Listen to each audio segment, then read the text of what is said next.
เนาะเขามาใส่เนาะเขามาใส่จากคนกัน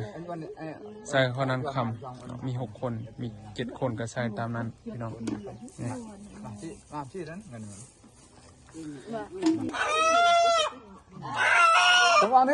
โอ้ผู้สาวกลับมา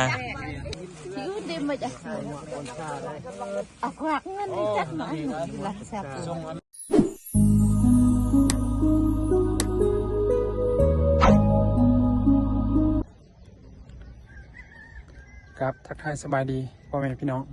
การยินดีต้อนรับเข้าสู่ซ่องวิธีสาวบานคือเก่าคือเดิมพี่น้องกะโดนแล้วบ่ได้เฮ็ดคลิปเนาะตั้งแต่เดือน10เนาะเดือน10เป็นต้นมาก็บ่ได้เฮ็ดคลิปสาเหตุที่บ่ได้ถ่ายคลิปโดนกะเนื่องจากว่าบ่สึกมีภารกิจหลายอย่างหนึ่งก็เป็นลงสำรวจพลเมืองแล้วใช้เวลาอยู่เดือนกว่าจึงสำเร็จเนาะหลังจากนั้นบ่าวเสือก็ได้เดินทางไปนครหลวงจันทร์ ไปเช็คสุขภาพเนาะเป็นป่วยสุขภาพมื้อนี้ได้มีโอกาสมาขึ้นมาเฮ็ดเวียกคือเก่าพี่น้องก็ได้มาถ่ายคลิปให้พี่น้องเบิ่งคือเก่ามื้อนี้ก็ได้มาถ่ายคลิปอยู่ที่บ้านดอยเก่าซึ่งจะได้ยินข่าวเนาะรู้สึกได้ยินข่าวว่าจะมีการเฮ็ดบุญประเพณีบุญดอกแดงของชนเผ่าไพร่น้องตอนนี้บ่สึกก็อยู่เทศบาลเมืองเอิ้นว่าบ้านดอยเก่าจึงมื้อนี้เขาจะได้มาบูชาจอดชินจอดท่านอยู่ที่ประมาณมองนี้แหละประมาณมองนี้แหละเขาจะได้มาบูชามาเฮ็ดของเอิ้นว่าบุญดอกแดงของชนเผ่าไพร่เนาะตอนนี้เราเสกก็ได้มาฮอดสถานที่ที่จะเฮ็ดบุญดอกแดงพี่น้องจะเป็นบุญของชนเผ่าไพร่เอิ้นว่าบุญส่งท้ายปีเก่าตอนรับปีใหม่พี่น้องมี2 คนกำลังเฮ็ดกระทงส่งท้ายปีเก่าแล้วจะมีสะบานเนาะเอาถูกเอาเทียนเอาดอกไม้เนาะเอาเหล้าเอาเงินเอาคำมาใส่กระทงนี้เราจะไปสักการะบูชาเจ้าทินเจ้าทานบอกลาปีเก่าตอนรับปีใหม่ซึ่งจะได้เฮ็ดทุกปีพี่น้องเองอันนี้จะเป็นเงินของเจ้าฮีดกับแม่นเนาะพี่น้องเป็นเงินของเจ้าฮีดลายมัดบานจะมาเตาหูกันช่วยกัน อันนี้จะเอิ้นว่าเกิ้งใช่อันเอิ้นว่าเกิ้งเนาะเกิ้งจะเป็นอันเอิ้นว่าดนตรีของชนเผ่าไพร่เนาะสมัยตะกี้ต่อยเกิ้งแน่นี่เสียงมวนอย่างไรคิดลองต่อยเบิ่งไปมั้ย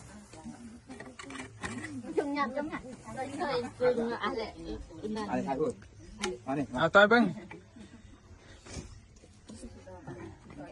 แต่ละคนเอาทูบเอาเทียนเอาดอกไม้มาจะได้มาจดชื่อเนาะจดชื่อว่าผู้ใดเอามาแล้วผู้ใดบอกเอามาอันนี้จะเป็นเพื่อนเจ้าฮีดอยู่บ้านนี้พี่น้อง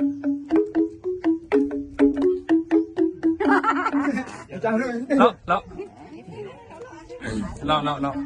าต้อยเจ้ากระต่าย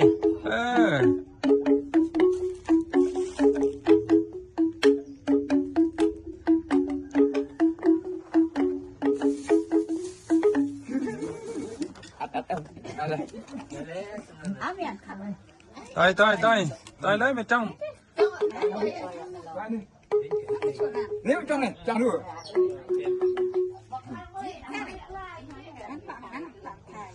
เวลาเฮ็ดมีดเฮ็ดคองเราจะได้ต่อยเกิ้งเนาะ จ้องนี้สร้างต้อยเกิ้ง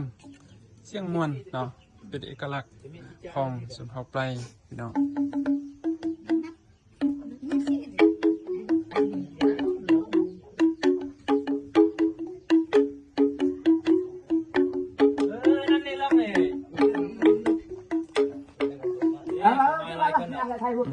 กำลังมาพี่น้องเลยผู้เล็กๆน้อยก็มาผู้เฒ่าผู้แก่เนาะต้นก็เป็นผู้เฒ่าผู้แก่จะได้เฮ็ดมีบานอีก2-3 มื้อเนาะ4-5 มื้อนี่จะได้เฮ็ดบุญประเพณีของเมือง แต่ละบ้านจะได้มาเตาโฮมกันเนาะเฮ็ดของอยู่บ้านดอยกาวนี้จะเป็นอะไรจะอยู่เดินกีฬาของเมืองเนาะ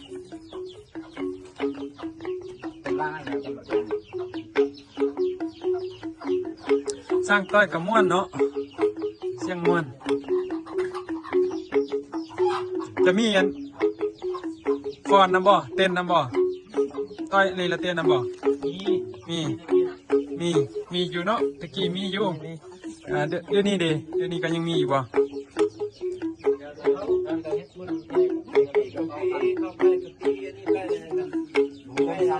โอ้ไปให้เราตีอันนี้ไป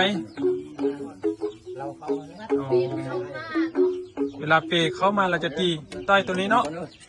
โอ้จังน้อยจึงต้อยเนาะเวลาเจ้าเวลาให้เฮ็ดคือคลองเราจะต้อยเกิงขึ้นไปนำเนาะ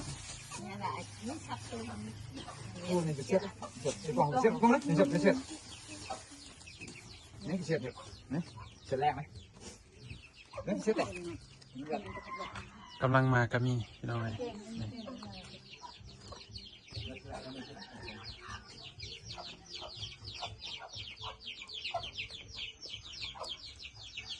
สำหรับหิ้งบูชาจะมีสร้อยเงินสร้อยทองจะยูทูบดังนี้เนาะบนตู้นี้แล้วก็จะเอากระทงไปส่งอยู่เทิงอยู่จุดเทิงอยู่จุดเทิงเนาะเทิงเงินเนาะ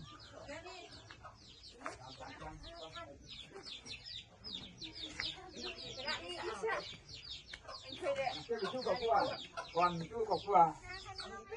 ปันอะไรก็ขึ้นมาโล2 โลขึ้นเชื่อสันยาสุกดำจุดขาก็ยาครับ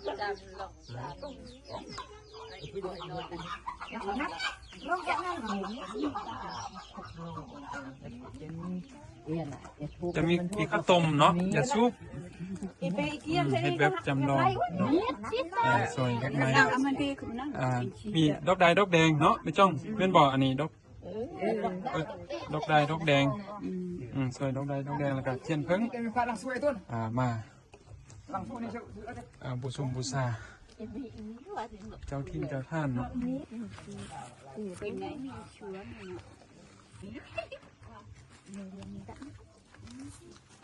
กำลังทยอยมาดอง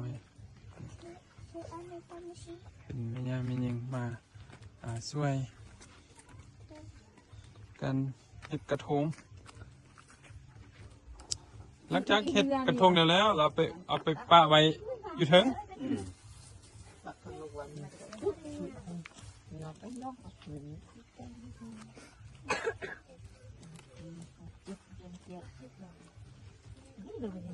ข้ามจากไงมาไปดูเห็ดลงเป็นเกียวเห็ดลงบอกเลยเรื่องโอ้โหเป็นนี้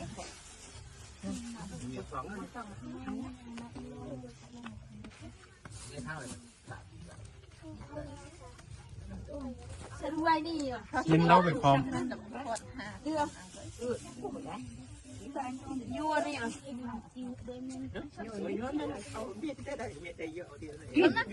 ยัวนี่ไม่ใช่ได้เขามีสำคัญ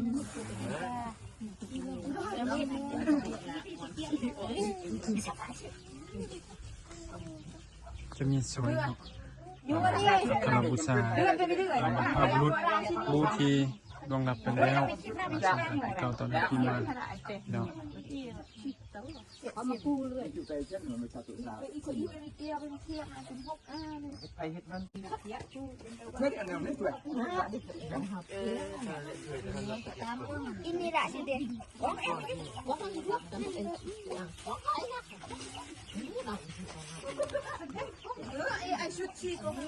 สำหรับป้อนข้าวต้มนี้คันท้ายว่าคนใดครอบครัวนี้มี6 คน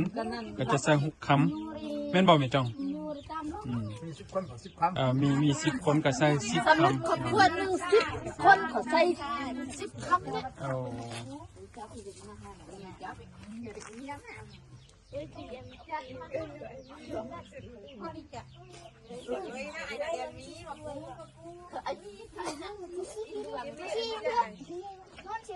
บอกเขียนไว้กดกาเขาสิ เ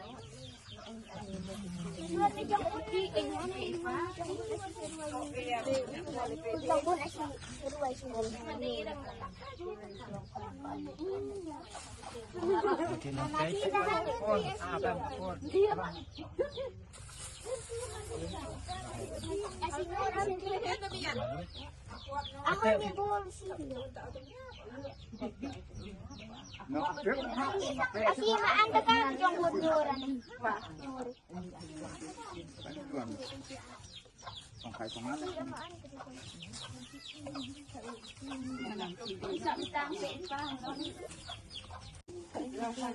ก็สิก็สิได้ใส่เงินเนาะแต่ว่าบ่มีอันบ่มีเทียนบ่มีดอกไม้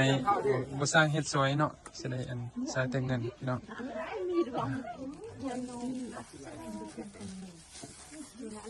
บูชาบรรพบุรุษเก่า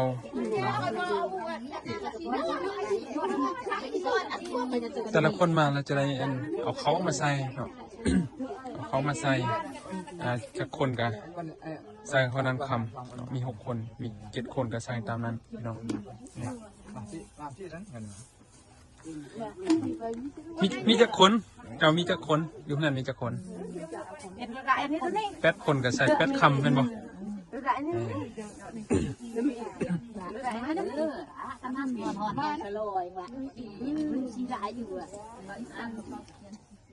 นี่เรายังชะลอชะลอ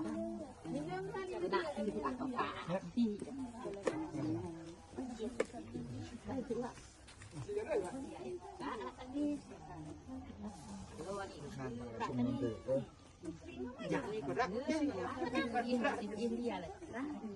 นี่จากนี้นะอันนี้จากนี้จากอีกนึงเยอะตัวเยอะมากเลยนะว่าพายังจะอยู่นี่จะตีเยอะเป็นความจงเลยนี่เราเชียนเยอะโดนไม่อีดิฉัน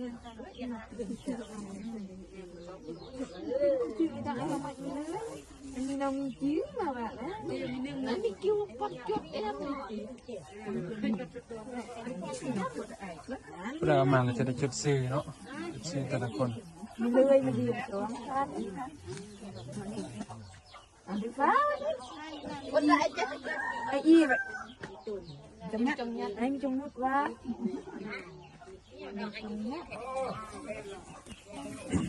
จงยัดใช่ป่ะมีน้ำตาลมีน้ำตาลลงก่อนนะคน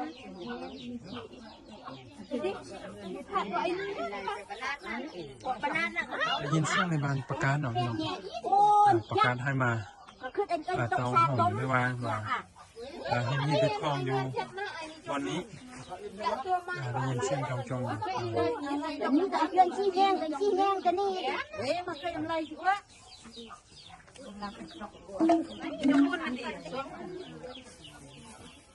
อะไรนะนี่อะไรหนูบาดเป็นแค่ไม่ไม่อายดิยูรคนทั้งอีวันยูรเงินมันเตี้ยวะ เวลาเห็นเหตุการณ์กินเหล้านำของ องค์ห้าขัน ผู้เฒ่าผู้แก่ก็จะกินเหล้า ยักมันความเรื่องอะไรติจุดเกินเลยว่าพี่เป็นนายขี้กันนะอีนั่นอีนี่ไอ้ก็ไอ้ไม่เล่นซอก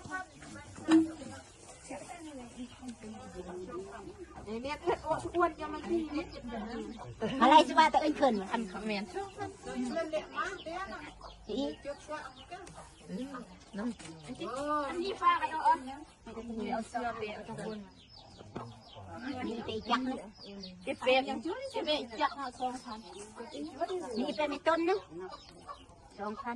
อีช่างเอาไปตรงนี้ตรงนึงเลยค่ะตัวนี้ว่ามีเทปมี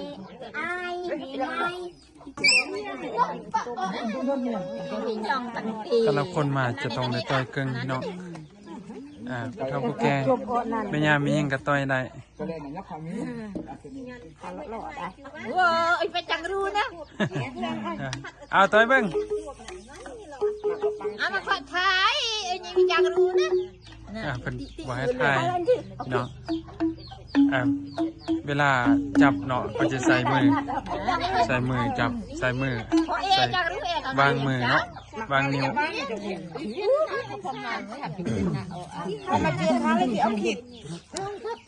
กำลังทยอยมาพี่น้องจับ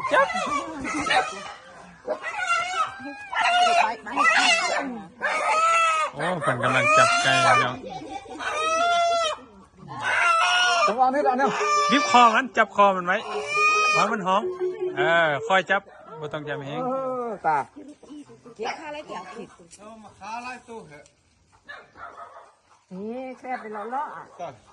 เอาเพื่อนนี่ว่าจังดู ตัวใหญ่พูด โอ้ ปลาตัวน้อยเหรอเขาคิดมีนั่นบ่มีห้ำบ่เดี๋ยวนี้เป็นไรเบียร์บนท้องแท้วะนี่ ข้าวต้มก็เฮ็ดห่อน้อยๆเนาะบางคนก็เฮ็ดห่อใหญ่มาเนาะเอาใส่เลยแม่นบ่เอาใส่นี่เลย ไปงานเสียตัดใจเลยลำชิ้นนี้ อะไรนำเสนอนำขึ้นขึ้นอีกไรข้าวเลย ก็จะห่อแบบนี้เนาะ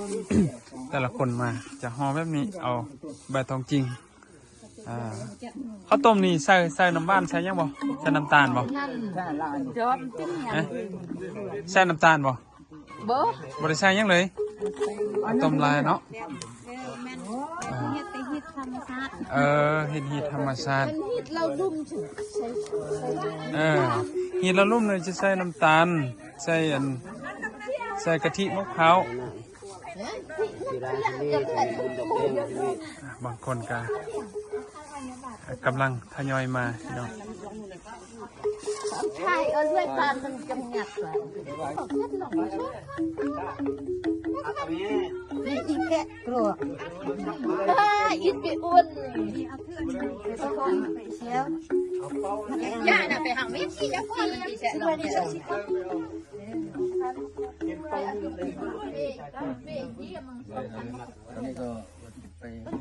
โอ้ผู้สาวกลับมาสาวงามประจำหมู่บ้านหน่อย มันจะตื่นเนี่ย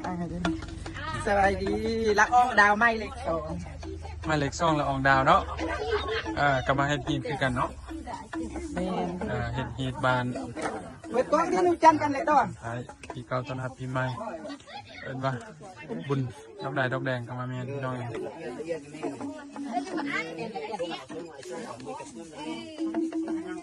ทำเสนอหน้าโตนะคือเขา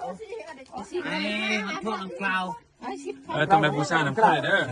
อนักๆเด้อดอกแดงตองดาวป้อน10,000กับป้อน